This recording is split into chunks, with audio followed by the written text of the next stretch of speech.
Hello, thank you very much for joining me. I'm Elias Munsha. I'm coming live from Calgary, Alberta in Canada.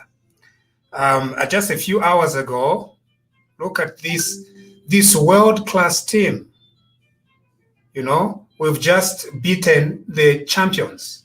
So if a team beats a champion, it means it's a double champion. Okay? So Arsenal are the world champions, as far as I'm concerned. Okay. So that was a great game. I hope all of you enjoyed. So Liverpool has been severely beaten. It was not even a contest. I think Liverpool should have given up within 10 minutes of the game to say, no, let's give this trophy to Arsenal, because only Arsenal was playing very, very well. Okay. So at Wembley, I think Wembley should become another Arsenal stadium. What do you think? You know, because Arsenal is always winning. So here we are. Okay, please spread the word around as much as you can, because today I want to talk to the youth of Zambia. Now, I know that this is about 21:30, and so some of you youths are sleeping, but I would want to invite you to be awake so that we can have a discussion about some of the things that have happened here. The reason why I want to talk to the youth of Zambia is because Zambia has a very long history. And if we miss this history, we are not going to learn the lessons. Very important. We are not going to learn the lessons. Now, of course, some of the people are going to disagree with me, and it is okay to disagree with me. And in fact, some were part of the Kaunda government, and so they really swear and stand by the things that used to happen during the Kaunda regime. But I want to just give my side of how I understood these things over the years. And most of you, particularly those that were born in the late 80s and early 90s, you may not relate to some of the things that have been happening regarding privatization. So I want to take this opportunity to talk a little bit more about that in order for us to send this message and teach the young people. Now, most of you are very clear about what happened at independence in 1964. To cut a very long story short, in 1964, on 24th October, Zambia became an independent country. It became an independent nation. And the first president of Zambia, of course, was Kenneth Kaunda. At independence, Zambia was what we call a free enterprise country. Free enterprise means that much of the industry were in private hands. Zambia was a democracy in 1964. It was a multi-party democracy in the sense that it had several parties in the country, and Kenneth Kaunda became its first president. However, shortly after independence, Kenneth Kaunda embarked on a program known as Zambianization. Zambianization was basically to transfer the Zambian economy from the hands of foreigners into the hands of Zambians. But it was not just about transferring the economy, it was also about transferring the human resource from foreigners. By foreigners, it meant white people. Moving or kicking out white people so that Zambians, black Zambians, and sometimes other non-black Zambians as well, to become the drivers of the Zambian economy.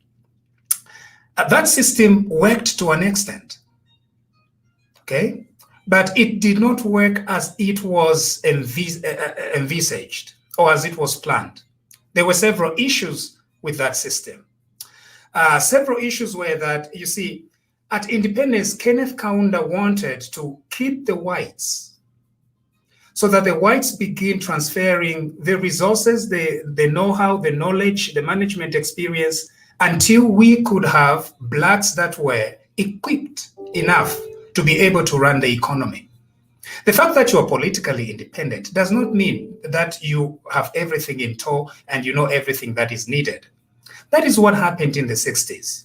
However, due to politics, due to the realities of politics, of course, Kaunda tried to accelerate the Zambianization program. Even before we had enough graduates to be able to guide all these industries that was coming, all this opportunity that was coming, before we could train people, those people were needed to become managers and drivers of the industries. I'm not trying to say that that was a wrong program. All I am saying is that the reality was that we may not have been prepared to assume that role of becoming drivers of the industries that were disposed before us. And politics, of course, the need for our economy to transition into black hands was very huge. And so I sympathize with Kenneth Kaunda and a group of his ministers who felt that they needed to do what they had to do to begin bringing visibility of black people into the industry. However, something else happened. The 60s were very difficult for politics in Zambia. The reason was due to what is known as tribalism. Now, you think that tribalism is something very new. No, even in the 60s, Kaunda was also struggling with tribalism. So Kenneth Kaunda thought that the best way that he could resolve this problem was to try and ban all other political parties in Zambia and maintain the United National Independence Party as the only party. He felt that when he does that, there's going to be some level of unity in Zambia. He was very concerned that there was a Tonga, Eastern divide, there was a Bemba, Lozi divide, and so he did not want that. Okay, so he then proposed that all other parties are going to be banned and we are going to have only one party in power. Kenneth Kaunda called it the one-party participatory democracy that happened in about 1972. Now, industries in Zambian hands, one-party participatory democracy. The consequence of doing these two things at the same time was dire. The problem was that as you were Zambianizing and as you were moving the country from, as you were Zambianizing and moving the country to a one-party participatory democracy, the role of cadres was going to be much more pronounced than previously.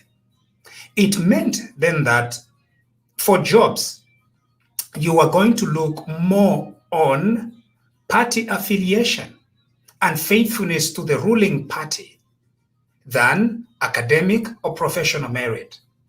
That is one of the criticisms that we have of the one-party state. Now, we think that the current level of cadres are very bad. But when we look back to the 70s and the 80s, the level of cadreism was pretty strong. Okay, in those days, and in fact, we were under a state of emergency where even in communities, it was the ruling party that was presiding over communities. When you receive a visitor from the village, you needed to notify the chairman of the party that you are visitors from the village. It was a very tightly controlled society. Now, we are not trying to blame Kenneth Kaunda. All that we are trying to do here is to give you a story. And I know there are several other people who have a different story about what used to happen during the Kenneth Kaunda regime. Okay. Now, Zambianization also meant then that all the industries that were in private hands were going to be transitioned so that they become state enterprises. So Kenneth Kaunda bought off all the companies. Lever Brothers, he bought it off. The mining, they bought it off. And all of them became state companies. This is where the term parastatal comes from. They became parastatal companies.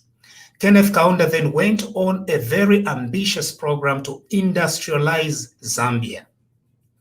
In industrializing Zambia, what he meant was that he was going to have key industries in every province. In Winilunga, he had the pineapple processing plant.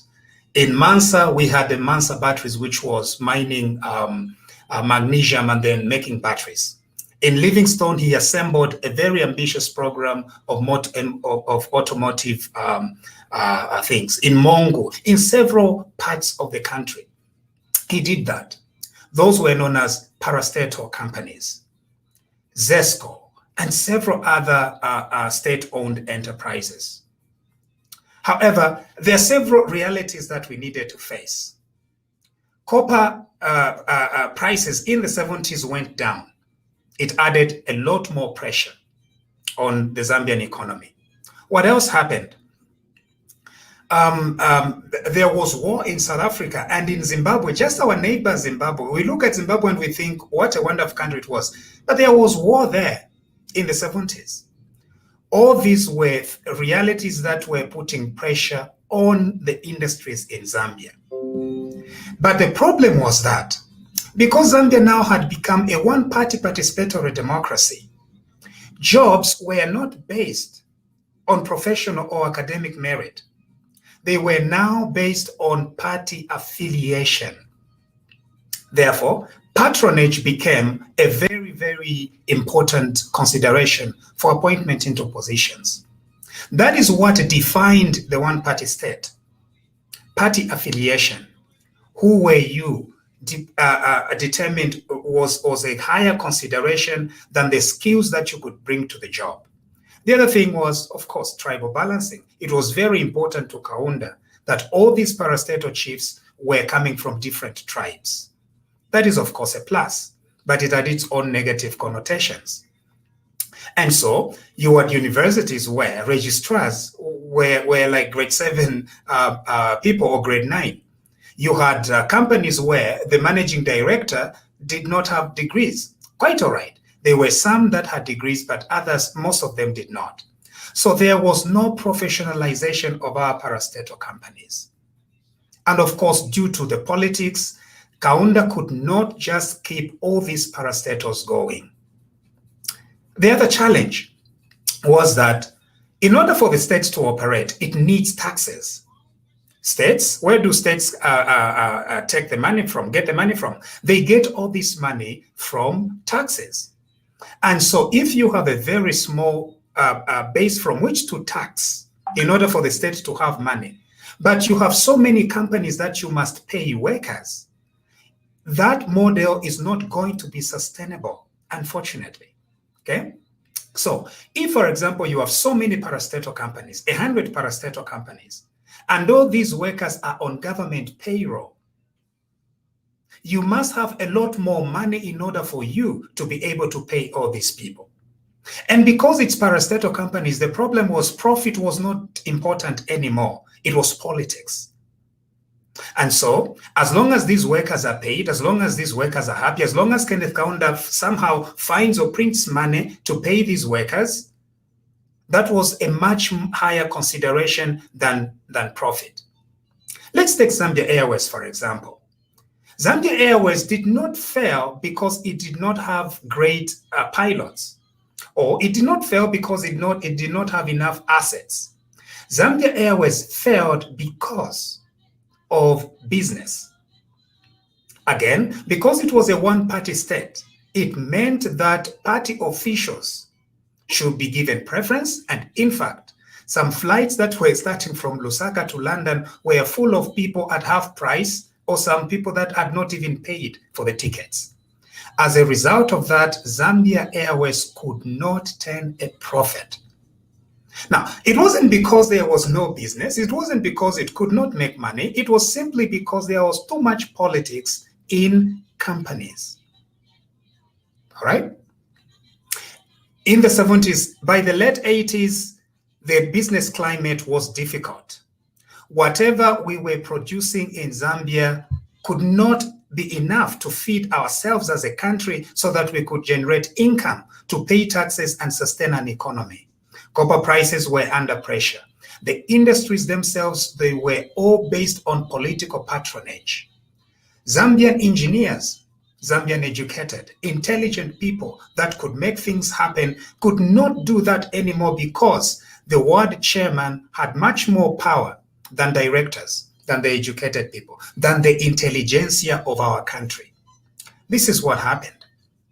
As a result of this pressure, Kenneth Kaunda could not generate enough income to pay all these workers. There was an uproar within the labor movement. ZCTU, of course, capitalized on that, leading to 1989 and 1990, and other riots that happened due to the fact that there was no enough meal in Zambia. Okay? That is what led now to our transition from Kaunda's one-party state to a democracy in the 1990s. However, several other realities should be looked at here. South Africa had just left apartheid. The South African industry was now going to open up. And guess what? South Africa was going to now want to have the ambition of reaching into the SADC region, which means the loss-making industries in Zambia were already at a huge disadvantage. If you were making cooking oil in Ndola, you would be competing with an open South African industry that was making oil cheaply and could deliver to the rest of SADC. Those were some of the pressures. China was also rising. Russia and the USSR, the Soviet bloc, was also collapsing during that time. As a result, a model where the state continues to operate industries in Zambia became unsustainable and unworkable. That is just the reality. There is no way that we were going to keep our industries, Kaunda's parastatal industries in Zambia. The pressure was just too much. That's why after 1991, after Frederick Chiluba won, there was clear consensus that in order to bring Zambia back to prosperity, it was important to privatize these parastatal companies. Now, what does it mean to privatize? It meant that the state was going to get rid of some of these companies and sell them into private hands. The reason why they are being sold into private hands was that those private companies, they begin to capitalize those industries. They begin looking and partnering with other international partners. They begin looking down to Zimbabwe, to South Africa, so that these companies can work together. They begin looking at the international market and international opportunities. That was why they went towards privatization. The mines, quite all right, the mines were there, and most of them by late 1990s, because the machinery had not been repaired in a very, very long time, there was need for fresh funds into all those mines. Now, where were all those funds going to come from? Our debt burden was huge, between 5 to 10 billion. Numbers are inconsistent at the moment. So you required a lot of money to capitalize them. Then came the idea of privatization. It was going to be a very difficult and controversial thing to do. The reason why privatization was going to be difficult was that under the Kaunda regime, we were used to having the state become the owner of all these companies. Even if they were making losses, the state would still continue subsidizing those industries. But the model could not work. The model could not work not because we were incapable. The model could not work because of the realities of politics. That's why the same Zambian engineers who have built roads in Botswana, who have been hired in South Africa, who have worked excellently in Namibia, who have done wonders internationally, they could not do it in their own country. The reason was the ward chairman had more power over all these educated professionals. And so what is the biggest problem with the parastatal model? It is the model where politics determine everything else that the parastatals are going to do. Let's take the Zambia Daily Mail, for example, or the Times of Zambia. These two companies are insolvent. They cannot pay their debts. They survive by the taxpayers. Now, imagine having 100 Times of Zambia businesses across the country. The tax base would be small. You have to borrow billions in order to continue paying the workers. And that's exactly what used to happen in the 70s and in the 80s. That model could not work. Of course, the second model could be to have parastatals, but divorce the government from these companies. That is the thing that we have failed. We failed under Kaunda. It cannot work. The reason is that politics always wins over businesses. And that's why Frederick Chiluba and his group of magicians, they had to come up with a solution here. The solution was to privatize, to sell most of these companies over into private hands, so that wealth can begin to be generated properly by private hands, so that the state begins doing what? Taxing all these resources. I'm not saying that Chiluba did it very well. There are a lot of lessons that we need to learn about what happened during that time. There is this thing that we think that Chiluba was a very ambitious privatizer. According to Guy Scott, and I do have the Guy Scott book. Let me just get it. This is the Guy Scott book. It's known as Adventures in Zambian Politics, a story in black and white. Somewhere here, Guy Scott actually says that Chiluba was not an ambitious privatizer. He was a very cautious privatizer. So, according to Guy Scott wanted Chiluba to be much more ambitious in his privatization program. And Guy Scott is concerned that Chiluba was not as ambitious. One of the examples that Guy Scott uses is a company known as the Kafue Consortium. The Kafue Consortium. The Kafue Consortium was going to be this super big company that was going to come and invest in our mining industry. Chiluba was not willing to allow them to come in. But Guy Scott feels like the Kafue Consortium should have been allowed to come and invest in Zambia. Anyway, at least from Guy Scott's perspective, and Guy Scott really has no kind words for Chiluba, but at least he paints a picture that Frederick Chiluba was much more cautious, was much more reluctant. But the realities of the day were such that if they did not make the kind of decisions that they made, Zambia was going to continue accruing more debt. And if you have nowhere to borrow, you know what would happen? You will continue printing. And very quickly, the Zambian economy was going to continue the downward spiral of the Kaunda regime. Difficult decisions had to be made.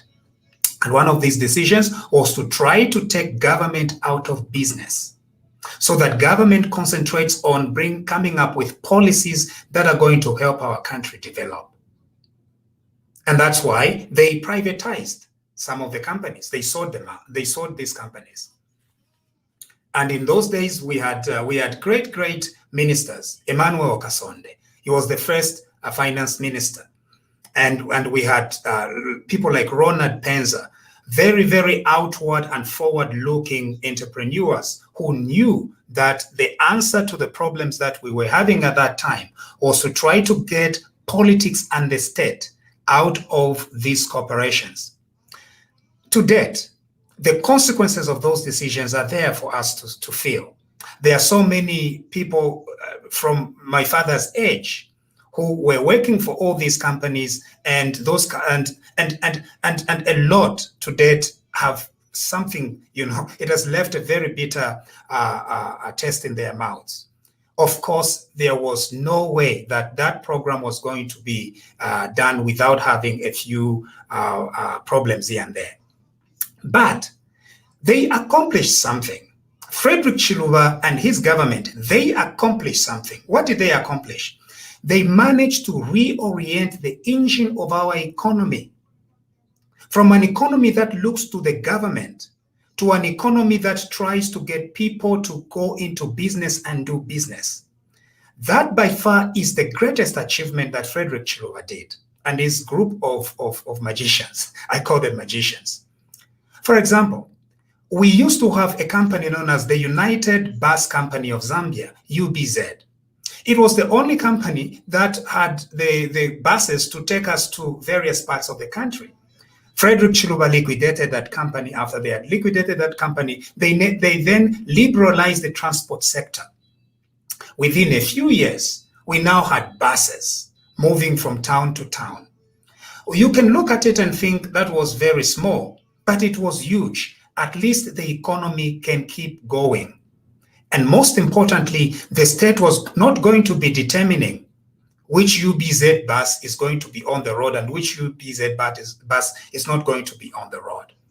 The other thing that the Chiluba government did was to sell houses. So all these houses that belonged to the councils, belonged to the government, Chiluba empowered the people of Zambia directly. Some of the houses were being sold for 10,000 kwacha. You know, my big father, Batatam Kalamba, Kuchabanyama, Nawobene, became one of the beneficiaries of that. And my cousins, my brothers, and all those, they grew up at least in a house in Kuchabanyama, that they bought from Frederick Chiluba at 10 kwacha. There are some people who got lucky and they bought bigger houses. They bought bigger houses. It was known as empowerment. Through that, we could see that the Zambian economy was in the right trajectory. Were there any issues? Yes, of course, the issues were there. Were there some corruption? Some people say Frederick Chiluba was corrupt, but at least the economy opened up. We began competing. We began interacting with South Africans. We began interacting with Zimbabweans. We opened up some parts in agriculture. Okay?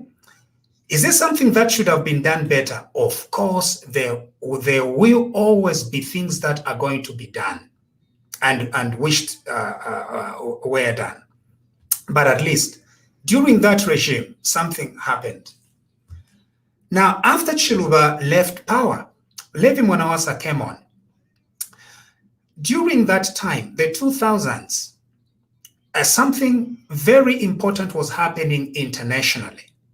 What was happening was Africans started guilting whites into the debt burden that they had. So the whites were guilty, and as a result of the Jubilee campaign of the year 2000, most of the institutions where Zambia was borrowing money from decided to forgive Zambia's debts. It was in billions of dollars, between $5 to $10 billion. Suddenly, the money that we were owing from Kaunda to Chiluba was now wiped clean as a result of the Jubilee campaigns that were done. As a result of that, Mwanawasa could easily, very, very easily now begin rebuilding this economy. And he did try his best. With very little debts to pay, it meant then that when they tax the citizens of Zambia, they are going to have much more money in the coffers because they are not using half of it to pay and service debts. That is how Mwanawasa now managed to at least greatly stabilize our economy. And then he had a very ambitious minister of finance known as Ngandu Magande. Mwanawasa went and fished Ngandu Magande from international multilateral institutions where this great son of the soil was doing his service. Mwanawasa called him and told him, Ngandu Magande, you are going to become Minister of Finance. Ngandu Magande and Mwanawasa, one of the most interesting things with Ngandu Magande and Mwanawasa, when they were working on infrastructure development, they were making it very clear that infrastructure development is going to be directed at sectors that are going to produce for Zambia. That is where Magande was. For example, one of the chiefs told Magande to say, build a road in my chiefdom. Ngandu Magande answered and said, we are not going to build a road in a chiefdom because we want to redirect infrastructure development into sectors that are actually productive. They tried to invest in roads in the urban areas. They tried to invest in infrastructure that is going to help the economy, and they helped stabilize the economy quite a bit. But the effects were still there. Beginning from the structural adjustment programs of Chiluba, the privatization and all that, so the pain for Zambians was still there. But while the ordinary Zambians were still feeling pain, the fundamentals of the Zambian economy were doing extremely well. We were on the right trajectory until Mwanawasa, of course, passed away. Rupiah Banda came on. Rupiah Banda's fundamentals were also holding up very well because we did not have that burden of debts anymore.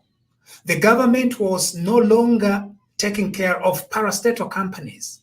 So Rupiah Banda could easily concentrate on just building the fundamentals of our economy. They built reserves to about $2.5 billion. When Rupiah Banda was leaving office in 2011, there was about $2.5 billion in the Bank of Zambia from the reserves. Okay, but of course, the pain of the ordinary people was there. People were struggling. They felt like this thing was not working for them. But at least money started appearing in the economy. People, exporters in Zambia and importers in Zambia were busy. Of course, there were challenges with the copper mines and everything else, but at least the fundamentals were holding just fine. Something happened in 2011.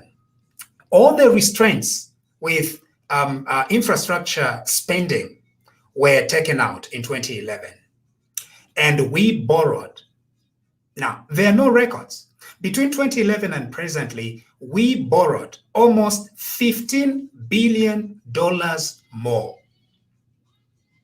Which means whatever things that Chiluba tried to build, whatever things Mwanawasa tried to build, whatever things that Rupiah Banda tried to build, in 10 years from 2011 to the present, we squandered the 2.5 billion that Rupiah Banda left. After squandering that money, we went on to borrow billions more. That's exactly what has happened in our country. Now, where did we borrow all these billions? You see, Kaunda's debts were mostly from whites. Chiluba's debts were also from whites.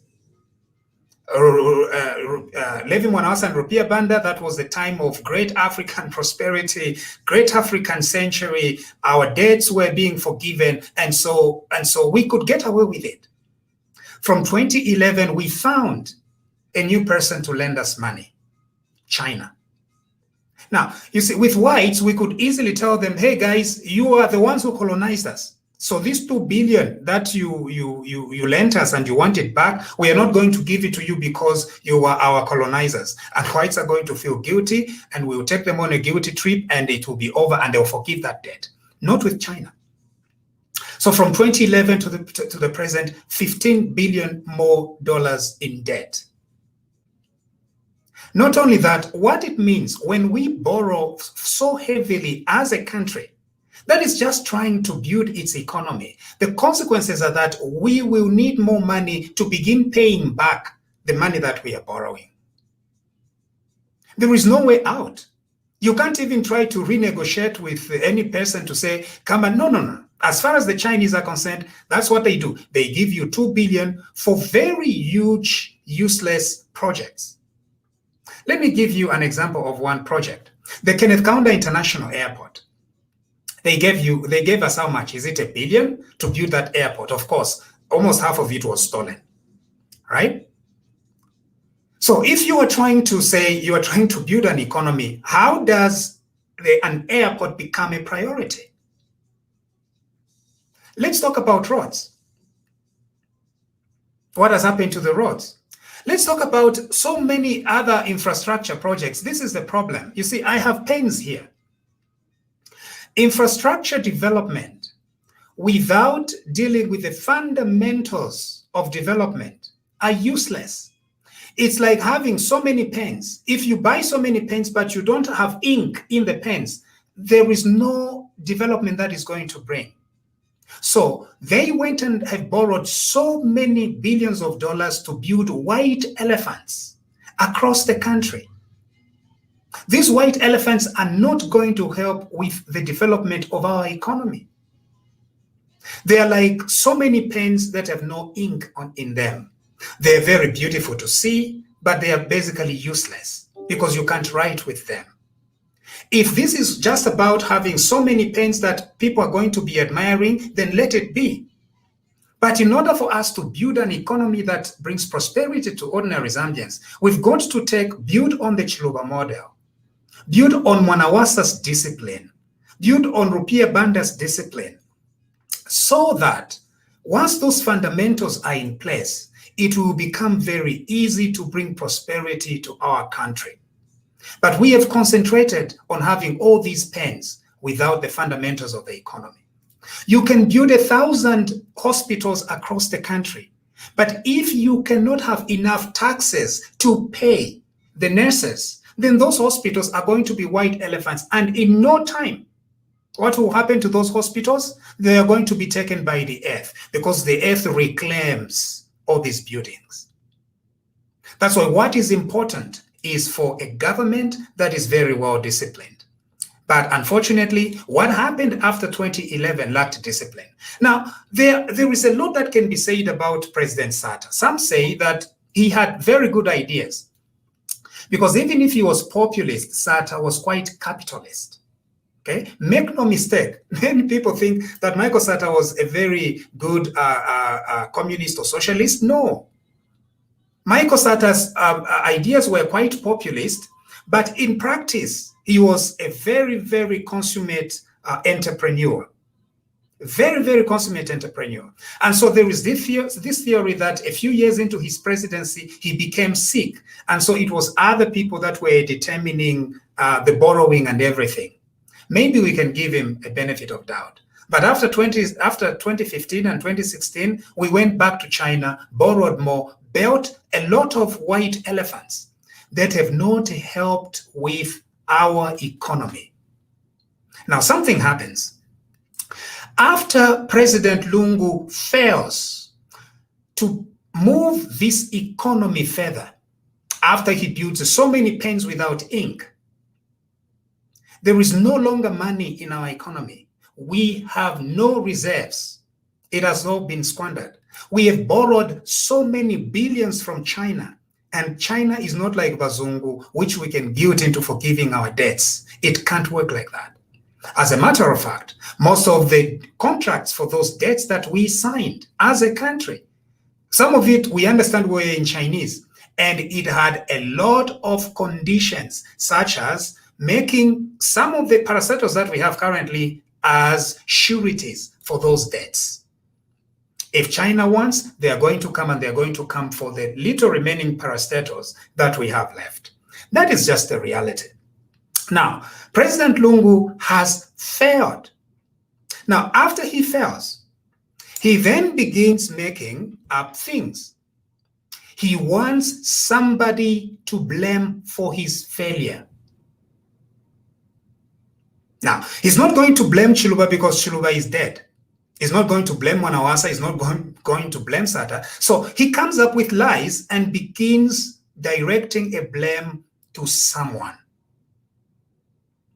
Now, I have no issues with PF cadres. PF cadres are my fellow cadres. I'm probably a cadre myself. They are my brothers and they are my sisters. What I say is not directed at PF cadres.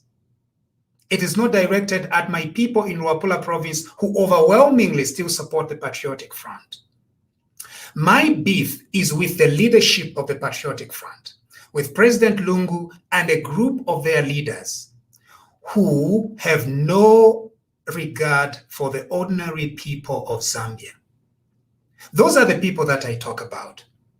That is where I direct my anger. Because our country can do better. Our country can do so much. But it is limited because of the limited vision of its leader, its president. A president who was not inspired and built on the success of his predecessors. A president who has gone on to borrow billions and billions of dollars to build pens without ink. And then he takes good pictures of these pens. He says they are so nice, they are so wonderful, but the pens cannot write. You have no money to pay nurses or to pay doctors. It is not enough to just take pictures of the clinic that you built in Shangombo.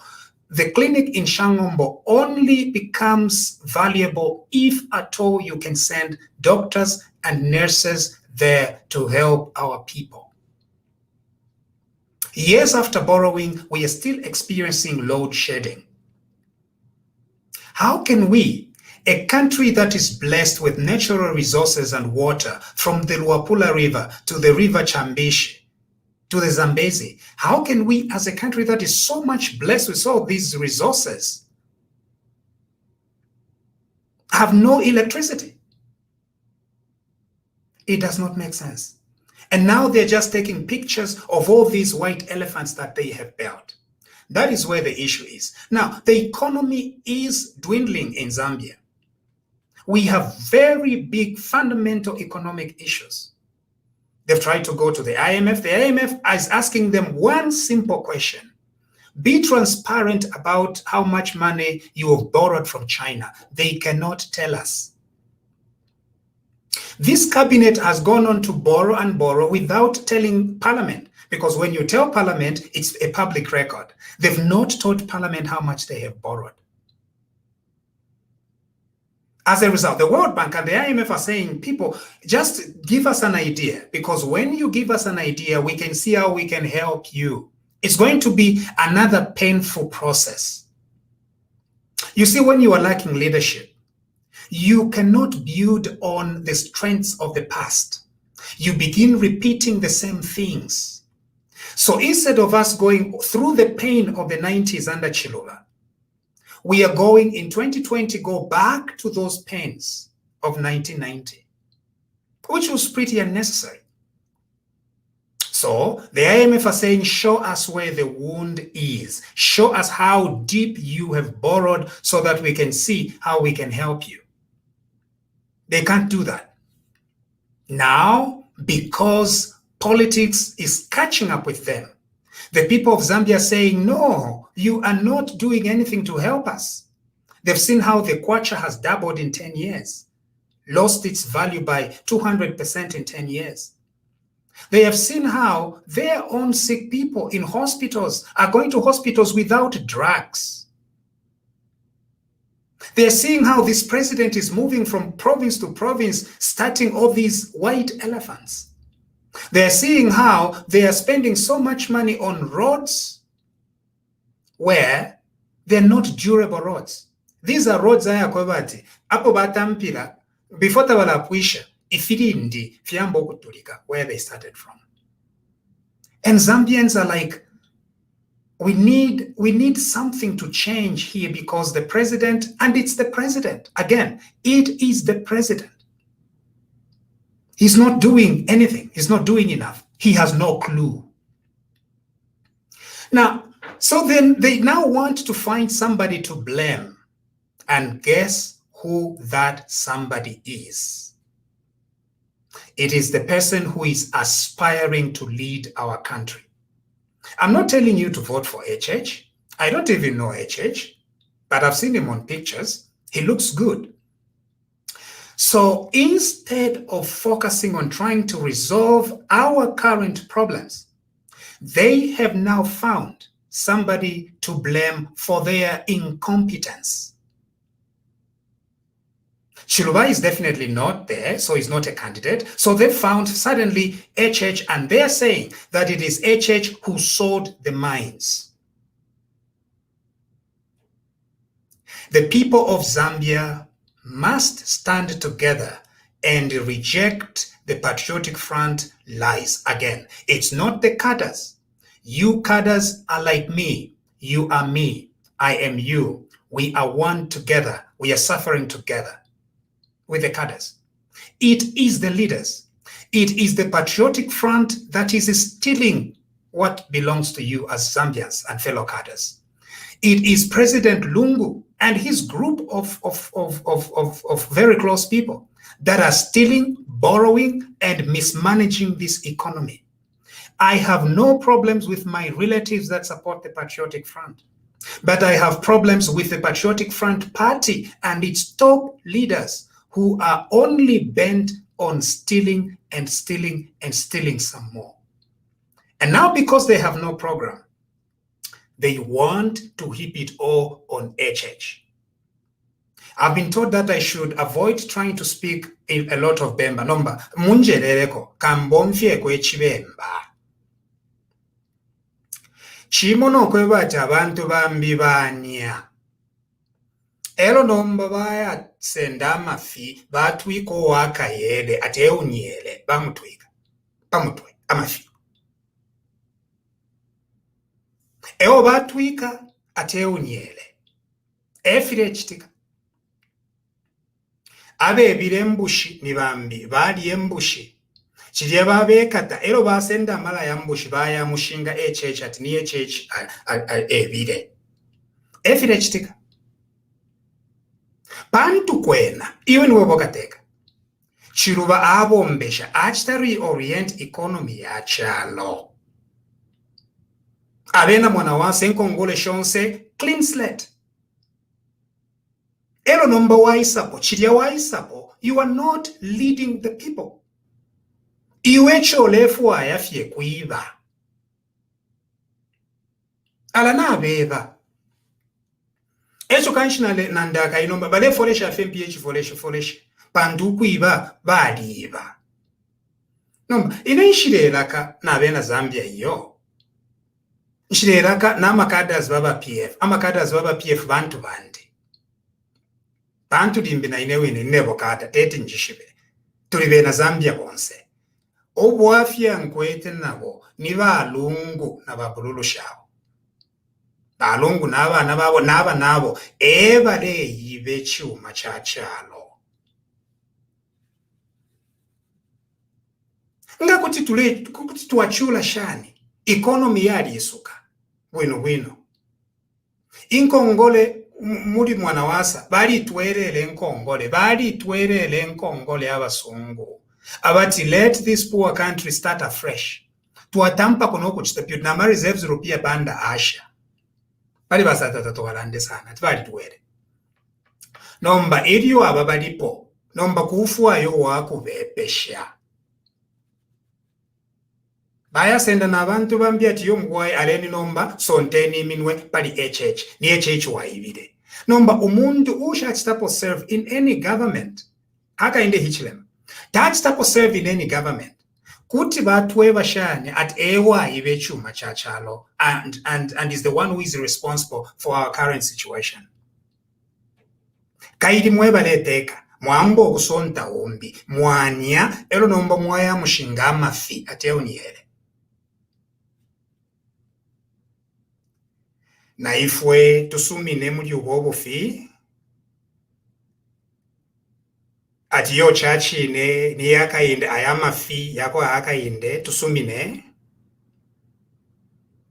kwatita tutontonkania mwebale umfuwa manone ni mweka manone indekesho mule kongola ni mwe obushikuwale lwati ni yakayinde na ifwe tusumine mweba ushi mwebena lwapola kumilenge na kumwansa bombwe na kumansa umfweni abe bile chuma cha chalo ni balungu bakabwalala ebe bile na plani tabakwete nomba kuvepesha omuntu eo babepesha eo batwika imbeketi yamafi ati niwe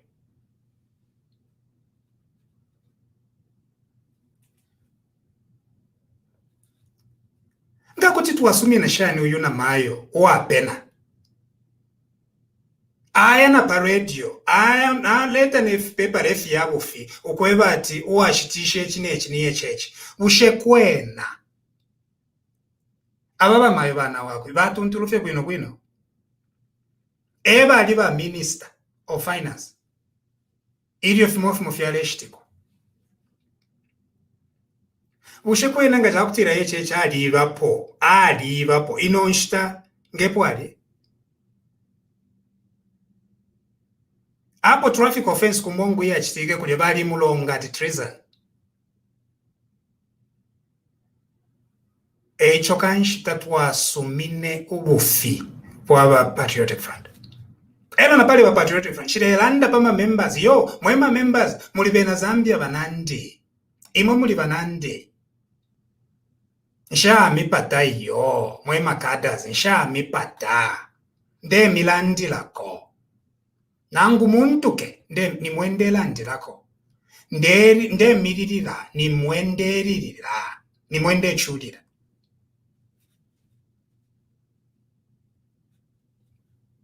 Okweba ati obu obuteeko bw'abalongo tefyo bateeka ekyalo.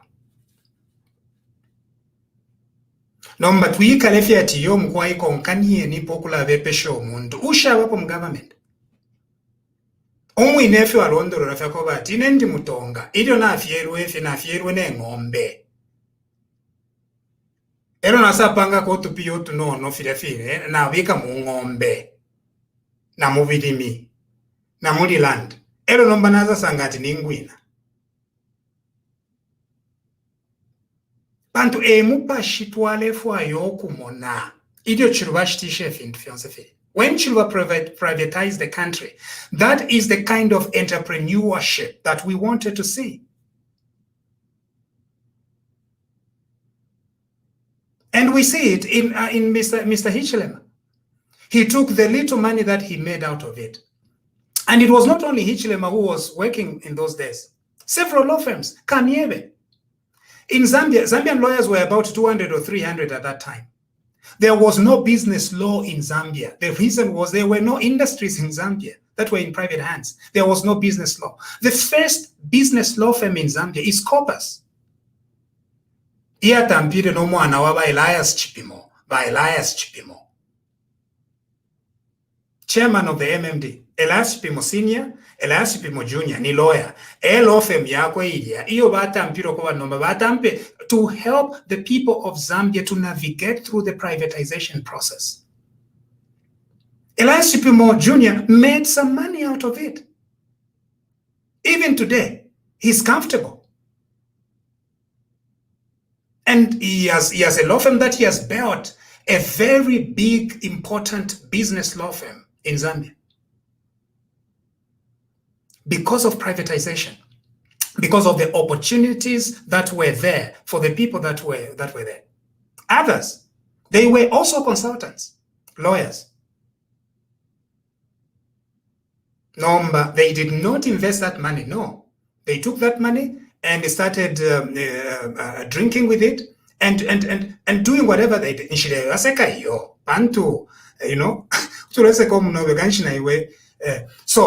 So they took that money and they spent it. That's what I read from the NDC. I don't know, but the NDC are saying that Balungu Nabobe was one of the consultants during that time, made some money. And instead of being like HH or like Elias Chipimo, he took that money and he spent it on nightclubs. That's what the NDC are saying. I'm not the one who is making up this. So number for people in their right minds to say that we are in this misery because of HH is not fair. Inendanjira kofi abantu. Ilyo baletitikisha lungu ndamulanjira ko ati yo apa mwamtitikisha. Nomba apa muletitikisha akainde Hichilema. Ngatamule mufwaya landeni fest tamule mufwaya yo ukuchiroko labe pobofi. That is the only thing. Ngatamule fwaya tiyo mkwaita mule fwaya tiyo pantu mutonga landeni fye. Pakwa nomba to dealing eko with tribalism other than ukula le tobu fi uwabula foundation.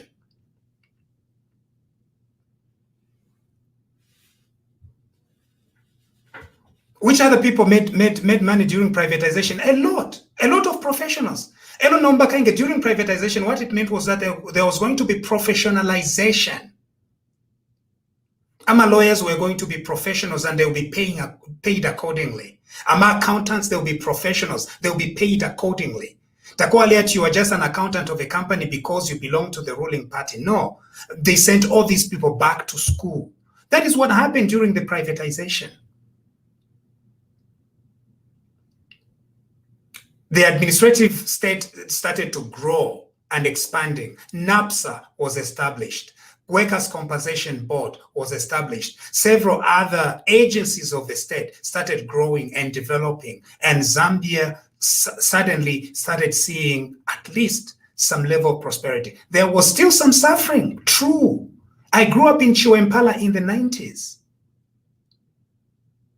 I saw with my very own eyes the kind of struggle that we had to go through.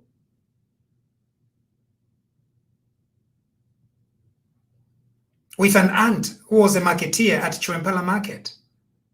I saw it. But the fundamentals were there. We were now a democratic country up to the point where we are today.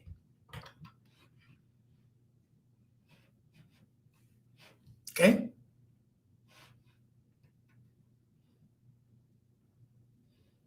Right. So is it true that these consultants may have done some? Yes, of course. If you want to find a skeleton, you will find it. On either Elias Chipimo Jr., of course, you may find it. I don't know. On Edgar Lungu, of course, you may find it because he was one of the consultants or one of the lawyers who was acting for some of these companies. On HH, I don't know. You can find it. Number because of all this, what happened in the 90s, no.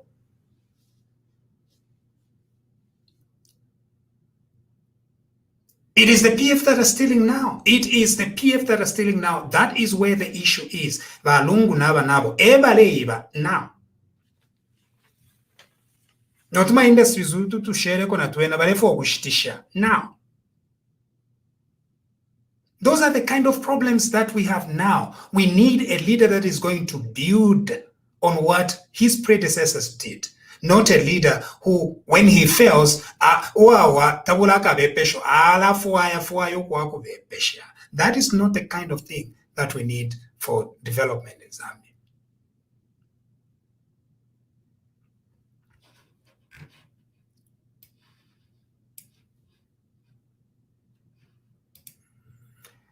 In what capacity can a private citizen? Of course, it's a lie.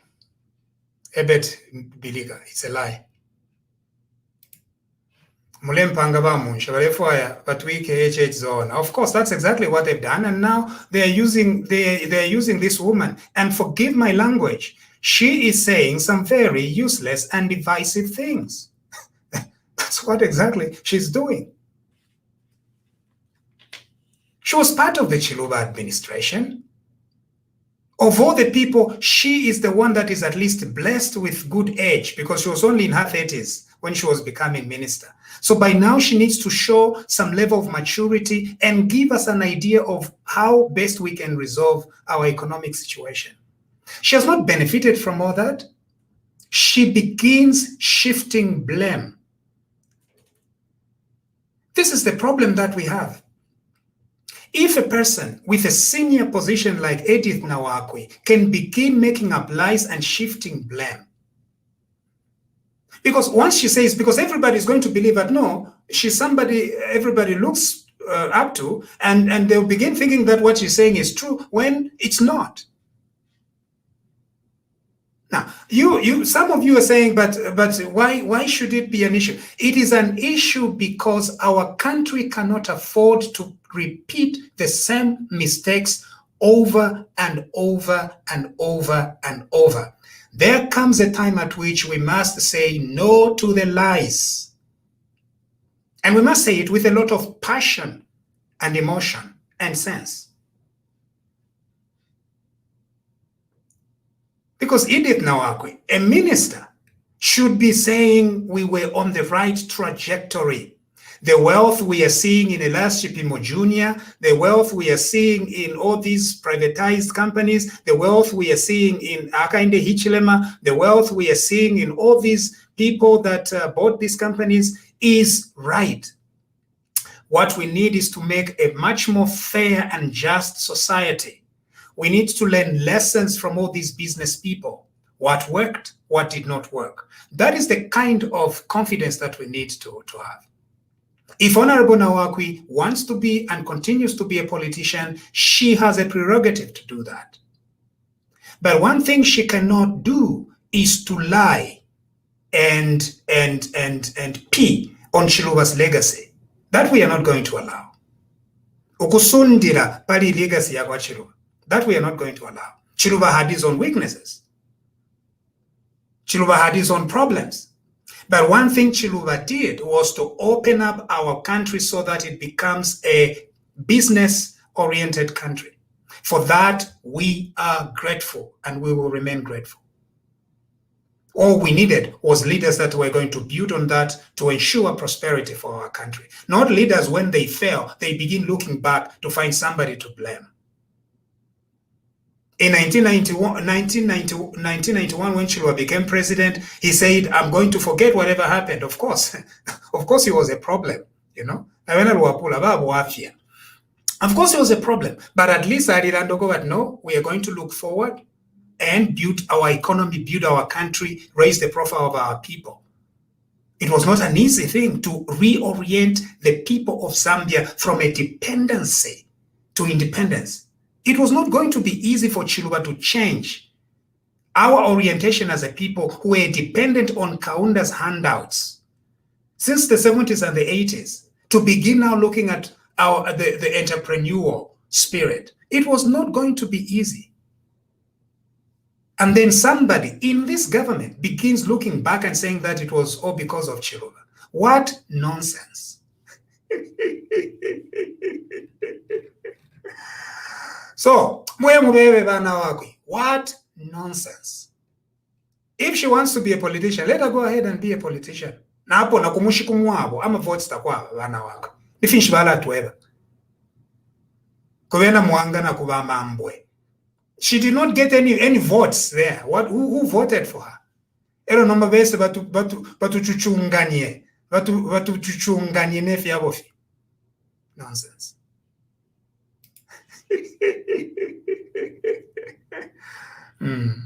Wafia.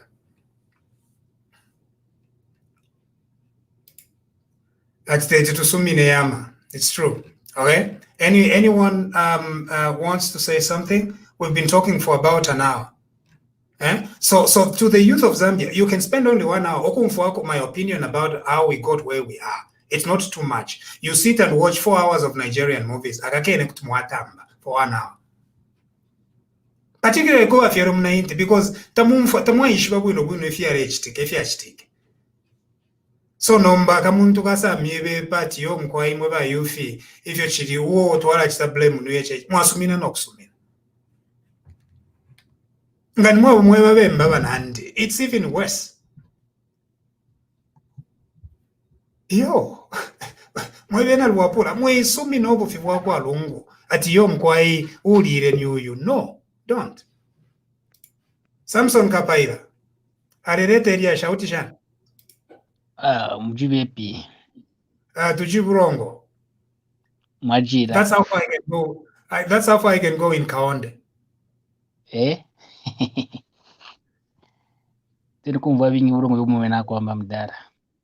Okay, thank you. Thank you very much. You understand Kaonde? No, I've understood a little bit of what you've said because Kaonde if you're feeling more than the ningu for Kopano. Byomubena kwamba kyaro kibena kumvwa nekumona kibena kumona kabiji twayanda pavura sana. Thank you. Kampe msa kwamba poneva bintu bisa kukinya sana na biji kuno ku northwestern bintu byatama. Yeah, Viatama. Okay, thank you. Barongo vetu Viatama. Yeah, thank you. Thank you. Okay, Chisuma. This is nice. Have you noticed that Kaonde is so nice, eh? Yeah. Why don't we listen to more of Kaonde? Na inukunsambisha kwechi Kaonde. I'm late poshan. Va Musako. Lefred.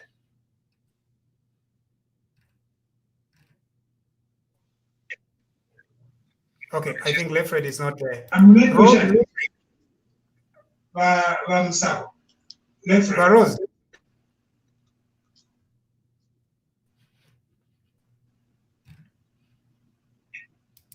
Okay, Lefred is not there. All right, I think that's it. We can't seem to get anyone here. Okay, this is enlightening. Yes, indeed. We thank you. Okay, thank you so much for joining me today. I really appreciate. I know you've been very patient. Elias Munsha Facebook page is my Facebook page. Please like it, share it. I also have a YouTube channel, Elias Munshe YouTube channel. I think we can talk a little bit more there.